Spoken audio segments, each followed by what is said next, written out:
Aujourd'hui, le Seigneur nous a amenés dans 1 Corinthiens chapitre 3, le verset 16, où l'apôtre Paul dit, ne saviez-vous pas que votre corps est le temple de Dieu, votre corps est le temple du Saint-Esprit? C'est pourquoi nous pouvons dire que celui qui est en nous est plus fort que celui qui est dans le monde.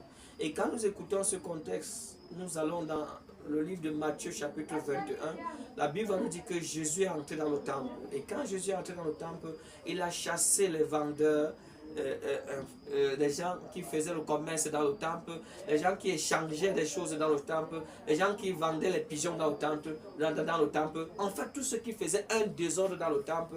Et il a dit, ne savez-vous pas que le temple, la maison de mon Père, c'est la maison de prière?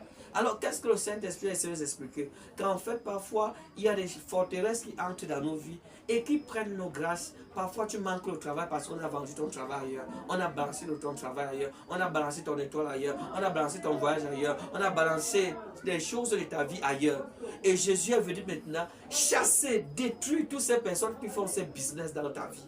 Afin que demain, par le lavage des pieds, tout soit propre, tout se passe bien et que tu hérites de ce qui t'appartient. Et en les chassant, il a triomphé. Les personnes qui sont approchées de Jésus dans le temple, Jésus les a guéris. Parce que Jésus chasse toutes les mauvaises présences qui bloquaient ta destinée. Comme ta destinée va changer, les personnes qui ont le problème, tu seras la solution. Jésus prépare des hommes, des femmes qui seront des solutions de demain. Tu es la solution de Jésus-Christ. Laisse que le Seigneur t'amène dans ce programme afin que sa gloire soit accomplie au nom de Jésus. Ainsi